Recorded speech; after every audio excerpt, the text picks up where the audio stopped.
Gentlemen, welcome back. You're back with MGTOW Money. Today's topic is going to be screw your goal-setting programs, F your goal-setting programs. Most of them are worthless anyway. Before we get to that, though, I want to sincerely thank all the Patreon supporters of this channel, as well as those guys that bought me a cup of coffee based upon the last video via PayPal. Gentlemen, please check out the video description, buy me a cup of coffee via PayPal at the very least, or more importantly, consider being a Patreon supporter of this channel. This is all about value for value. We're moving this forward. Let's get on to today's topic.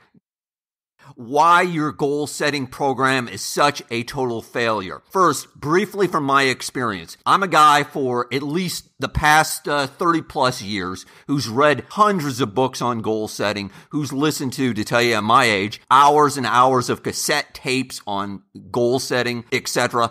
Brian Tracy, Tom Hopkins, Zig Ziglar, Tony Robbins, before anyone even knew who he was, I've been listening to, reading, studying, etc., etc., etc. All these guys are fine. They do a good job. And you know what? They make a lot of money selling books and tapes and CDs and doing seminars, etc.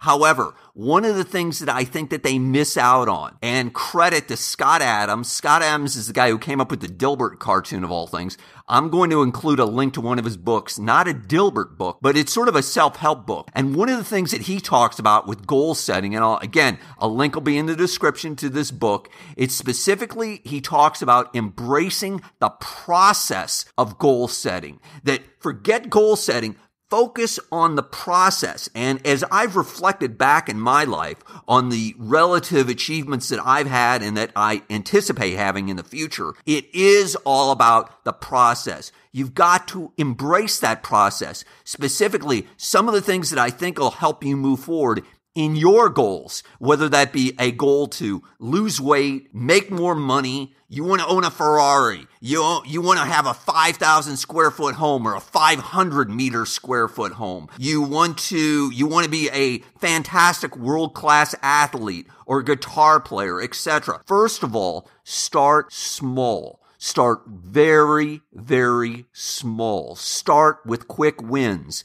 One of the things I've talked about, I've talked about this before because I know a lot of you are wrestling with debt, for example. Gentlemen, just start small. If you've got $10,000 in debt, can you get it down to $9,900? Yes, you can. I know you can. You can do this, gentlemen. Start small. Get some momentum going. After you get that momentum going, you will start feeling better. If you're broke today, can you save $1 a day? Can you put away €1 a day, one single euro a day into the bank or into a piggy bank that's sitting on your shelf? Of course you can. Furthermore, make these type of small regular habits, if you will, these microscopic habits, make them as automatic as possible. In other words, again, as I've mentioned before, many employers have some sort of automatic savings where the money gets deposited in your account and you can have a portion of it, if not all of it,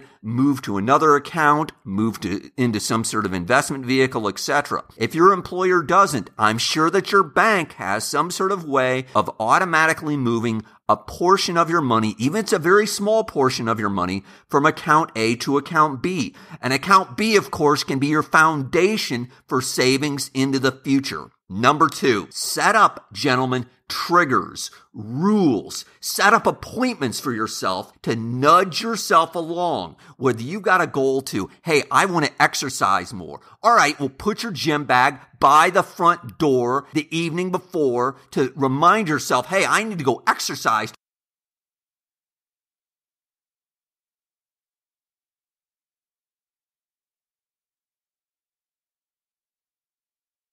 If you want to get a habit of reading more, for example, put books around you. Put books all around you. Make sure that you set up an appointment that every day I'm going to read at a certain time. So if it's 7 p.m. every day, I know that I'm going to read, for example, I mentioned before, I'm just going to read for 15 minutes. 15 minutes, 7 p.m. every evening, or whatever it might be. The point is, you're setting up an appointment for yourself, you're setting up some sort of rule for yourself, and you're making sure that you follow through with it. Next, track your goals, gentlemen. It's extremely important, in my opinion, to visualize your progress whether it be using spreadsheets, graphs.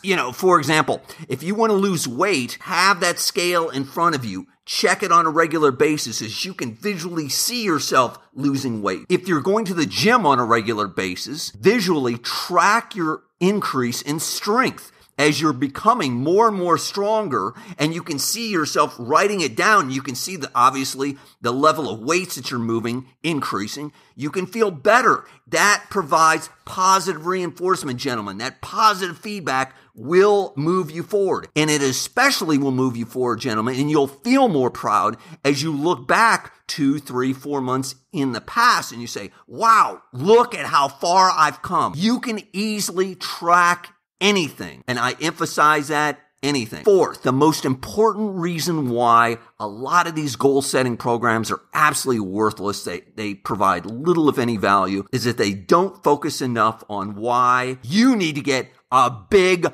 why. Forget, I want to be a millionaire. I want to have a harem of girls. I want to have a Ferrari, etc. You need to think about, what do you really want beyond that? You don't want to be rich, gentlemen. What you want is, you want freedom. You want to be able to do what you want to do, when you want to do it, with whom you want to do it. That's what it comes down to. You've got to get that second order reason why. You've got to get that second order, if you will, of significance. And you need to think for just a minute beyond why you want something. Because there is the feature of, hey, I want X, but then there's a much bigger reason why you want it. And if you can get that big why, for example, why did I want financial independence or retire early? I'll tell you why. Because I didn't want to have to listen to people that I didn't respect. I didn't want to have to follow rules and deal with people, frankly, that I didn't have any interest in being around. That's me. That's my personality. I'm also a person, frankly, I'm not afraid to call a fraud when it's a fraud in so many words. I'm not afraid to speak my mind when it's absolutely necessary. I wanted to have my life in a position as early as possible that I can walk away from all the nonsense if I chose to. And I was fortunate enough to be able to get that. You have to get your big why. All right, gentlemen, let's quickly sum up here. A bad process is going to get you a lot closer to your goals, gentlemen, than if you have no process at all. Just by having these goals, I want to lose weight. I want to quit smoking. I want to get out of debt. That's fine. Those are fine goals to have, but frankly, it's extremely unlikely that you're going to achieve them unless you start thinking about the process to get there. So the process begins, of course, with start small. Get some easy victories under you, gentlemen. Small habits, small things. Build the momentum, gentlemen. I can't emphasize that enough. Establish some triggers. Establish appointments like I was talking about. Establish rules. Set up some boundaries you impose upon yourself. Just small, little, tiny boundaries, gentlemen. Remember, and again, getting back to some of those triggers, be careful about the triggers that you bring into your life. If you're looking to lose weight, you know what, gentlemen? Don't buy any donuts. Don't bring them into your house. If you're looking to stop smoking, stay away from other smokers. If you're looking to achieve great wealth, frankly, you're going to have to stay away from broke people. Yes, start doing the inverse a little bit, gentlemen, is what I'm saying. Number 3, again, track your goals, visualize your progress. Even if you're using the memory, even if you're only using your own head, thinking about how far you've come, that's okay. I think ideally, though, if you can visually see it, I think that helps a lot. And it will help you move you forward and give you that positive feedback that you're looking for. All right, lastly, always consistently think about this on a regular basis as I did, as I personally moved through my life to financial independence.